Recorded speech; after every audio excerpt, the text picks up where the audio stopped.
CFL Week 2. Welcome into the CFL Betting Blueprint. Andrew McInnis, Terry Edelmann, Bobby Dubeau. We're going to talk all three games for Week 2. Of course, in the process, we'll do some reacting to Week 1 as well. And yes, because of scheduling, because of, well, the World Cup and different things going on, another week with just 3 games.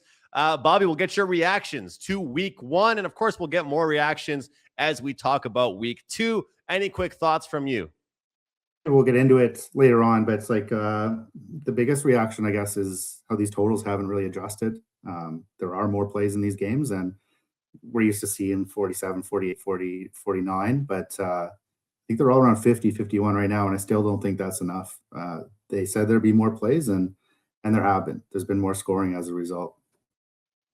We have seen some adjustments, Terry, with the play clocks and those totals. It was an exciting Week 1. I should mention, of course, 2 of the 3 games finished within just a couple points. And all 3 of the games in Week 1 were very, very exciting. Terry, any takeaways from you with Week 1? Yeah, I do agree with Bobby with the totals. The over went 2-1.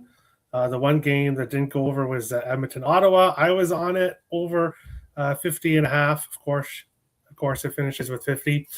So obviously so close, but overs were kind of what I was looking at to start the season, and I think it's going to be another good week for overs this week. So I completely agree with Bobby with the totals. Yeah, I was happy to see with how tight it was, guys. I mean, first and foremost, we saw some tight point spreads to start the season off. And in years past, we had seen at least one, touchdown favorite or around that ballpark. So it was nice to see some short favorites. I believe the biggest one ended up just being a couple points. So that was good to see. For me, it was a 2-0 Week 1. We'll take that and move forward at the over in the opening Hamilton-Montreal game. And we did have a piece of the Edmonton Elks at +3. So going back to last year, 7-0 run, 10-2 run, but 2-0 this season. We don't want to get too excited about just 2 picks. We'll try and find some winners moving forward. But you know what? We talked about that Ottawa team that's going to take some time. New coaching staff, new quarterback, and then you mix in some bad weather and stuff. Those Elks, how important that home opener win was to them. And, of course, we talked about it. Terry, you and I both liked the over in that Hamilton game. And, they're up 14 points, and they don't find a way to win that game. So it almost feels like if you ever like Hamilton, as I keep saying, you just like the over. It's kind of how it works. So with that, guys, we'll move our attention to Week 2. Of course, you can find us here, CFL Betting Blueprint, Wagertalk TV, every single Tuesday evening here on the channel, breaking things down. And of course, you can like, subscribe, and follow us. And you guys can use, of course, that same promo code as last week, CFL50, to save $50 on our full season pass. All right, let's jump into the opening game of Week 2. Let's break it down. Let's dive deep here. And Bobby, we'll go to you first for your thoughts on this one. I have to ask you, when you look at a game like this, do you look at a team like Hamilton and Winnipeg and say, okay, I learned this in Week 1, so this is how I make my pick in Week 2? Or is a lot of it still about your preseason rankings here? How do you handicap the opening game of Week 2? I think we talked about a few questions with Hamilton, and actually Hamilton looked pretty good in that first game. So we had a lot of answers. You have to kind of be here. You can't be the sports radio announcer saying, hey, I picked these guys at the start of the year. That's who I'm picking 24 weeks later. Hamilton looked good. Their defense did not, but their defense was never good. Some potential there. They were the better team. That if you had Hamilton, I'd be pretty upset with how that game ended up. I'm not going to mention why they lost. It was Bo Levi Mitchell. He played his game and he got 300 yards. That's all that matters to the people that vote. But yeah, Hamilton did pretty well. And then Winnipeg was kind of gifted a game themselves. Dave Dickinson, he didn't start Logan Bonner and basically forfeit, but he did kind of give up that game, scoring the touchdown too quickly and then not telling his kicker, well, tell your kicker, don't kick it through the end zone. Don't spot them the 40-yard line in 0 seconds. So both kind of I don't know, both kind of as I expected. Had a pretty good read on them going into the year. I think I still do now. The one thing I want to mention here is last time Hamilton played Winnipeg, they lost 40-3, and that was with the most outstanding Bo Levi Mitchell at quarterback. So Winnipeg here, best home field in the CFL. I mentioned last week, I think they're the top team in the CFL. This line implies these teams are even, and they're not. So I like it right now at that 2.5 with a little juice. I like it even at 3. So there's plenty of room to go, but I don't think this line is getting any smaller. I don't think there's going to be any support for Hamilton. This is kind of just been juiced up from the opener to 2.5 for the Bombers. Great stuff. And as I mentioned, the games were close in week 1, but that 14-point, deficit that we saw there from Montreal, they overcame and they got it done. 300 plus yards for Bo Levi, no touchdown passes, Terry. So just stat stuffing there for Bo Levi. We could put it that way. But, it's a great point that Bobby raises. Like we look at the 2.5 here, it's pretty much implying these teams are even. And if we look at Hamilton, if they end up being 0-2 or even 0-3 after week 3, they're going to really be looking back at that opening game against Montreal and say, we had that game and we let it, absolutely, we blew it away here. But what do you think about this number? Player props, total sides. What sticks out to you here, Terry? Yeah, I hate to disagree with Bobby, which I think it might happen maybe multiple times this week. But when I still have Hamilton as a better team than Winnipeg. Now, I could be wrong. We'll see. It's only week 2. We've only seen both of these teams play one game. But I think Hamilton is going to come out really pissed with how last week went. I think Winnipeg, they're probably feeling pretty good about how last week went. So I think Hamilton's going to be really motivated here in this one. When I look at the side, I like Hamilton plus 2.5. When I look at the total, I like the over. I wait to lock in my CFL plays, especially early on in the season, until the night before the game, trying to get the better or the most accurate line for clients, also waiting for injury news and all that kind of stuff. So haven't locked in anything here in this game yet. I haven't locked anything down this week yet, but I think this is going to be a great game for player props as well. I think we've got 2 guys that are facing their former team. Tim White, I think, is going to have a big game here. Scored a touchdown in week 1. Now facing his former team. I think he's going to be really motivated. Also, obviously, his first game at home as a Blue Bomber. So I think he's going to have a good game. And then Kieran Wheatfall on the other side. He scored a touchdown in week 1, a rushing touchdown, surprisingly. Obviously more of a receiver, but had a rushing touchdown in week 1. I think he has value to get a touchdown here. Bear with me for a second as I bring it up here. So Tim White's I'm saying plus 130, and Wheatfall's plus 260 here in this game. So definitely some value, but shop around, wait. Actually saw that there were better odds later on when more books are available than just grabbing early on. So I would wait till the game day of, whatever books you have access to, and try to get the best line. But I think both those guys are going to have big games, especially Tim White. If you like Winnipeg here, I think you have to like Tim White against his former team. Yeah, I mean, we always encourage shopping around, but I think specifically when it comes to player props, you want to encourage people to get the best number you possibly can. Look around. I've seen some big differences in my time with the CFL player props. If you want to follow along with Terry's player props there, and I'll have some throughout the season as well, make sure you're shopping around and have multiple outs to look at as well. Yeah, when I look at this game here, guys, again, it's like, what do we take away from Hamilton? I think is the biggest question. We kind of know what we got from Winnipeg, but what do we take away from Hamilton? I think the biggest thing I keep circling back to is, that's the game that they should have had. And so, am I looking at this different if they come out on top? I can't tell you that 100%, but all I know is, Hamilton always gives their fans a show. If someone was to watch a CFL game for the first time and they want to watch action, I'll tell them to watch a Hamilton Tiger Cats game, because they're going to be in for a show they're going to be in for entertainment, but we don't know what their team's going to do. And I feel like that's got to be a problem when it comes to Hamilton a little bit here. And again, as much as we joke around about it, we just talk about player props. Bo Levi is going to put up some numbers, but then that pick six and there was a strip sack in there. That stuff worries me a little bit. Bobby mentioned the home field advantage. And again, there's only a few teams that I really care about that with. I think Winnipeg's up there for me. Another team playing this week is up there for me as well, which we'll get to.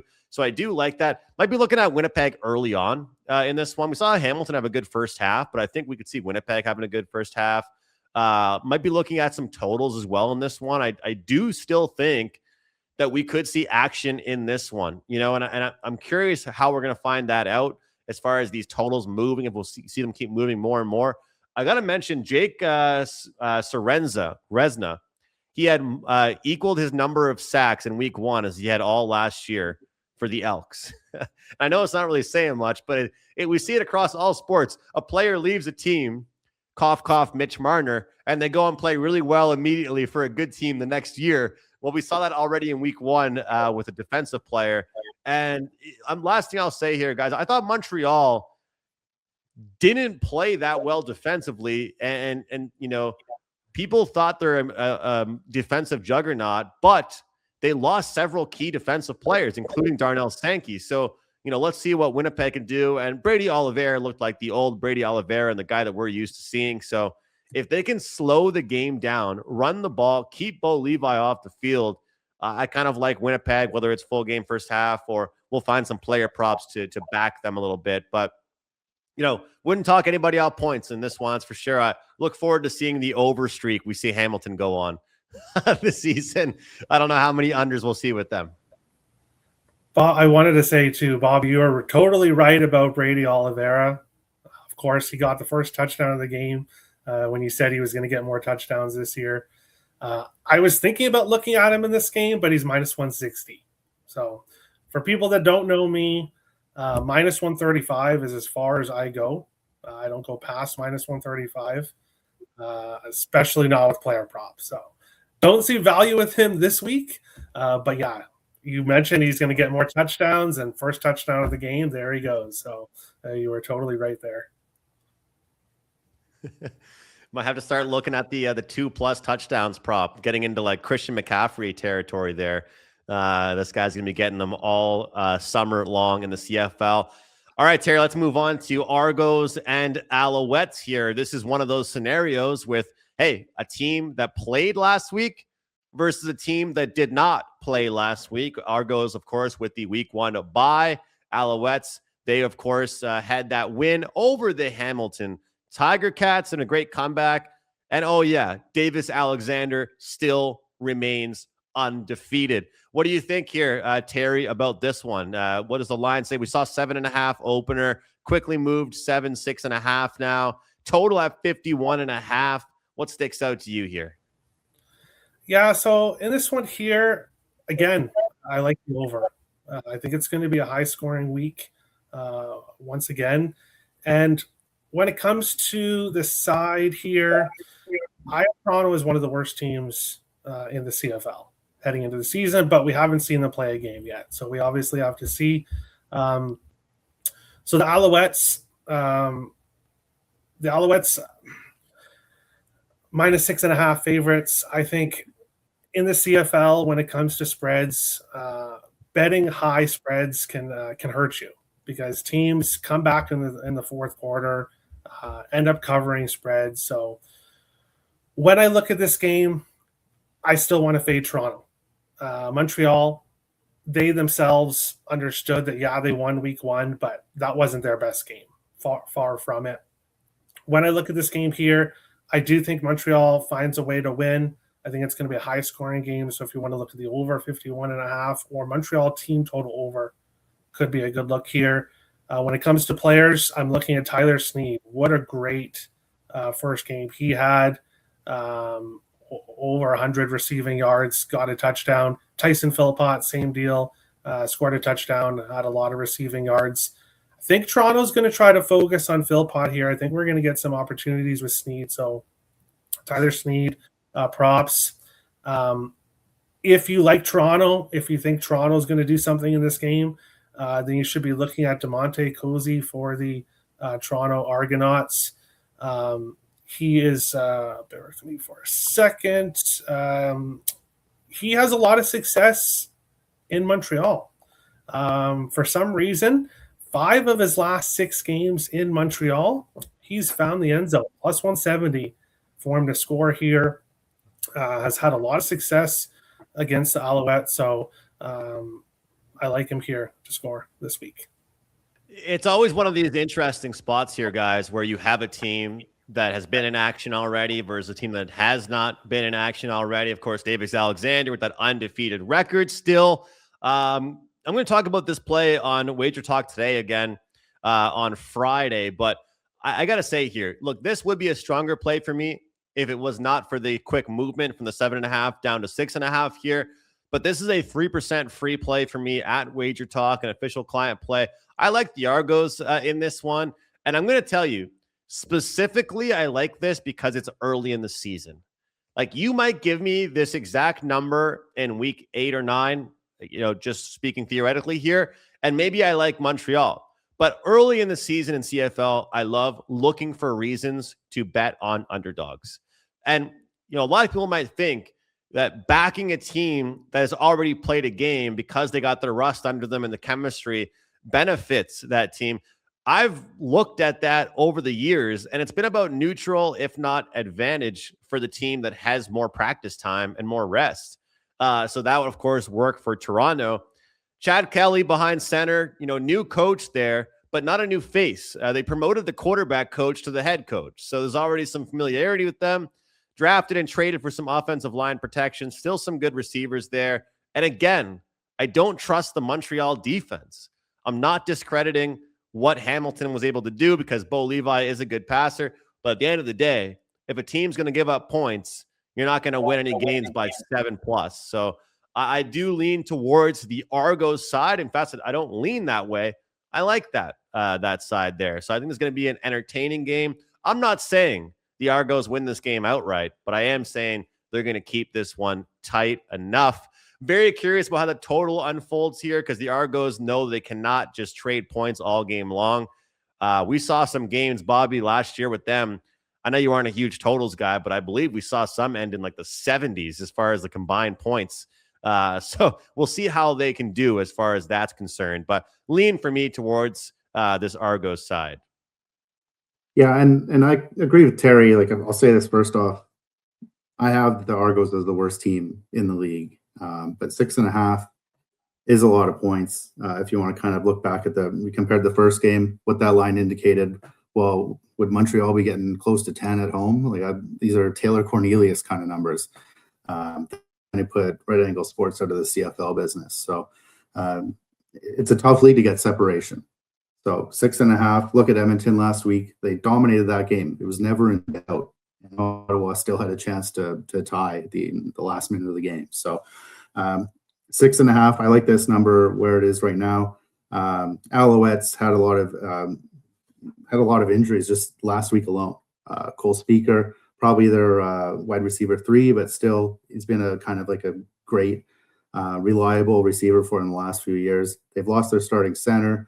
And again, like, I'm not sure they even deserved to win last week. So they showed they're a good team. No real adjustment on my end. But the Argos, on the other hand, are the healthiest they've been in years. Chad Kelly, last time we saw him, he was the best quarterback in the league. And I'm not saying he still is, but he definitely could be top 2, top 3 if he returns to form. So I have a pretty good read on this team last year with the Argos, with Nick Arbuckle, 6-1 on them, 8-1 against. You might say I'm one of the top media guys in the Argos who actually covers the team. The only other guys are Dunk and Steve Simmons, who doesn't know what the zone is. I like the Argos at the 6.5. I like them if you want to wait, see if it goes up to 7. I even like him if it goes down to 5.5. So this is kind of like it is still an important number, 7 in this league. If you want to wait for a 7 and grab it, or just see if it goes to 5.5. I still like it there. It's a lot of fun. I like the Argos. I like Chad Kelly as a player. So there's no reason for me to hold off here. Yeah, well, I mean, this kind of begs the question here. It's one of those funny things where, Davis Alexander is like the league's angel right now. Everybody loves talking about his record and what he's done. And of course, that comeback in week 1, how can you not love marketing that guy? And Terry, when it comes to player props here, look, I feel like everybody kind of has forgotten about Chad Kelly, and there's been some off-field stuff as well. But when it comes to what he brings on the field, it's still pretty good. From a player prop perspective, like, is this a guy that we're going to see overvalued, undervalued, be able to make some money on? I mean, they are underdogs, probably going to have to pass the ball a lot. Like, is this one of those ones where Chad Kelly says, hey, you guys are all talking about this Davis Alexander guy too much. Let me try and put some yards up too. That's really possible for sure. He had a really good season, but for me, I don't know what to expect from him because we haven't seen him play for a while. So obviously this is going to be his first game. He does have a lot of chemistry with DeMonte Cozy. So like I said, look at him for a touchdown with value. I'm interested to see what happens with Kelly because it's been a while for him. So I hate the idea of going against Davis Alexander. So like you said, Andrew, he's the league's darling right now, but until he loses a game, like obviously he lost the Grey Cup, but until he loses a regular season game, they're going to still talk about it. And I don't know this is the week that he loses his first game, but it would definitely be a surprise. Thanks to all of you guys for watching, and hopefully you're here with us all summer long, keeping you guys entertained, finding some winners for you across the CFL. This is the CFL Betting Blueprint. Check us out at wagertalk.com, picks and parlays as well. Leave a like button, leave a like, and let us know in the comment section who you're backing in the CFL this week, what you thought about week 1, if you made some money, and if you're enjoying the show so far, and any ideas for the show, any segments, anything you want to hear from us. We'll be sure to check in on myself on X at McInnis Picks, Terry at TE Picks, and make sure you follow Bobby. He tweets out all of his action, of course, at Mr. Surrey Jack, and we can all get some good hot takes as well throughout the summer. We'll try and get some special guests lined up, and we believe we might have one coming up in the next couple weeks here too.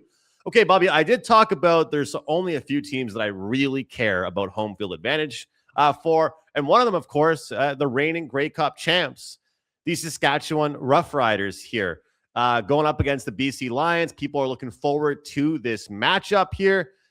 Just very, very small home favorites here. But I like this team when they play on their home field. They're pretty healthy coming into this one. And a lot of times in a lot of sports, you can't really say that about a team coming off a championship as much. BC, we've heard some mixed reviews about injury reports a little bit here. Total at 52.5, the highest total of the week here. What are your thoughts? This same thing as the first game. Like this line.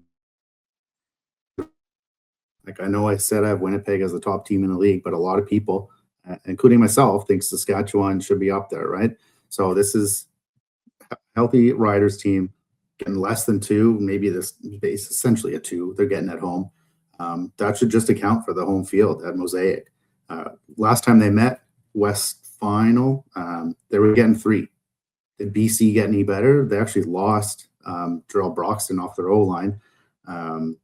You need an O-line if you want Nathan Rourke to be successful. So I don't really see, I think both teams maybe lost a little bit, but I don't think there was any dramatic change in terms of where BC is in relation to Saskatchewan. I think Saskatchewan's a better team.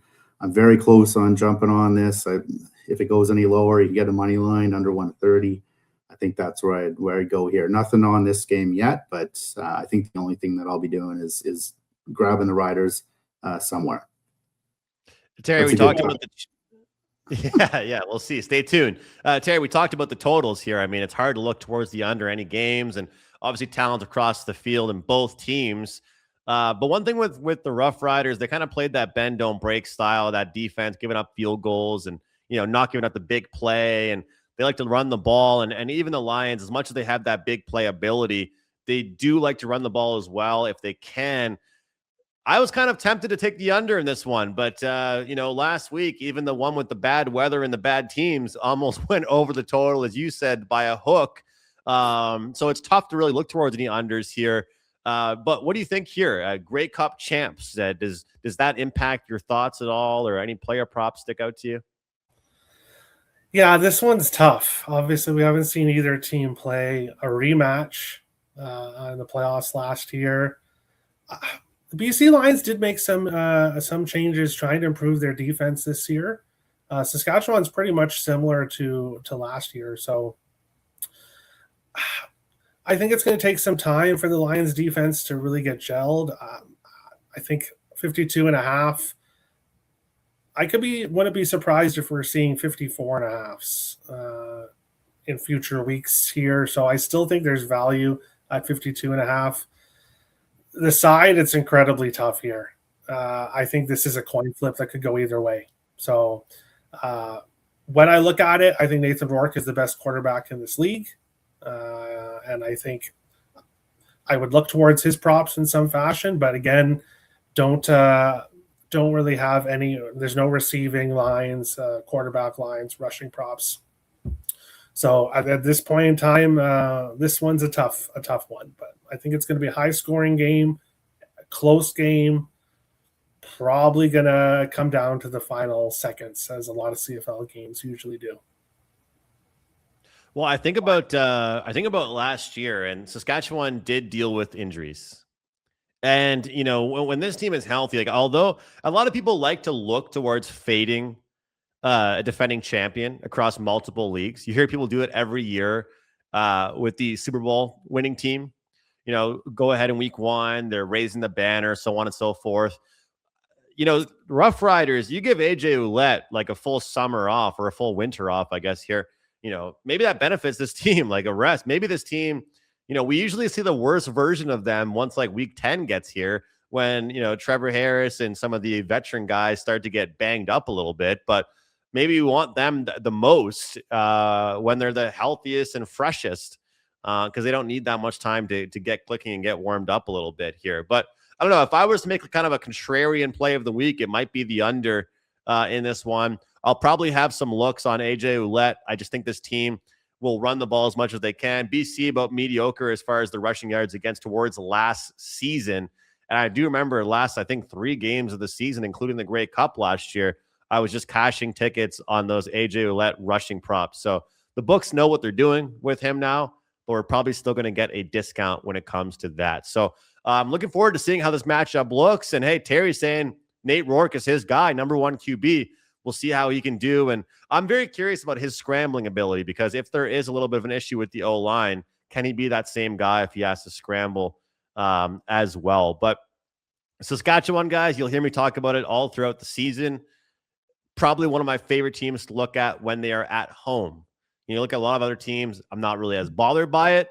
So, you know, when you look at this -1.5 number, like, you know, on a neutral site here, what's the number in this one? Like, are they thinking that people in Saskatchewan aren't going to be going crazy, and this team does not play better at home? We'll find out. But I think BC is being power rated pretty high by odds makers as well. So look forward to seeing what happens in this one, guys. Lean towards the full game under, and I'm going to discuss this more on the weekend on Last Call here on Wagertalk TV. Also do have a big play going this weekend in CFL action. And once again, guys, 7-0 run back to last year. And, of course, 2-0 in opening week. So, Terry, picks and parlays for you. Anything you want to mention? Anything as far as prop sides, totals for packages, or anything you want to do to mention on the way out here?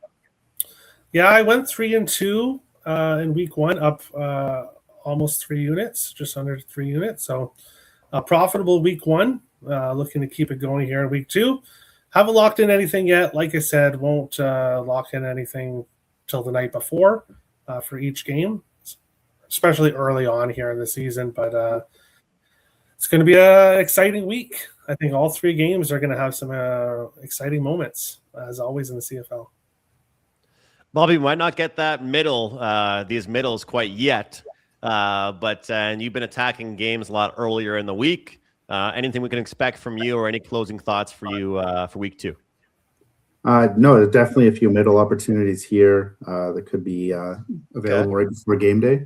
Okay. But The one I like, and it's the one Terry mentioned, was I'm just looking up Tim White's multi TD score, and I think he's like 8-1 in some books. So this guy is out to prove that he can catch a ball against his old team, who basically released him just for not doing that. So Hamilton D can't stop anybody. Why not put a little flyer on Tim White? Well, I do look forward to seeing that tweet from you where you're saying you just hope both teams have fun. And if a middle opportunity does present itself, hope you can cash us some tickets. And you know what? For me, guys, again, I just think that I'm very, very curious to see if this league can stay tight through the first 2 weeks of the season. No real lopsided games in week one. And there was, of course, that 14-point lead I mentioned several times, but it didn't last very long for Hamilton. So look forward to seeing it. And also very curious to see how the teams that didn't play in week one, how they manage with that extra week of practice time, how that can benefit them as well. And of course, the story of betting in week one was totals. You know, lots of points, lots of action on both sides. Guys, promo code CFL50 works to take $50 off my full CFL season or Terry's full CFL season. And I also have another promo code that was made here, CFL299. Good through the Grey Cup. You guys can get my full season for $299. We're talking June, July, August, September, October, into November. A lot of action in the CFL. So look forward to a good week 2. Make sure you're following all three of us on X. Let's make some money here, guys, whether it's sides, totals, or props. Let's cash some tickets. Thanks for watching. Leave a like on the way out. Subscribe to our channel. Comment to let us know what you guys like. We'll see you guys next Tuesday here on the CFL Betting Blueprint.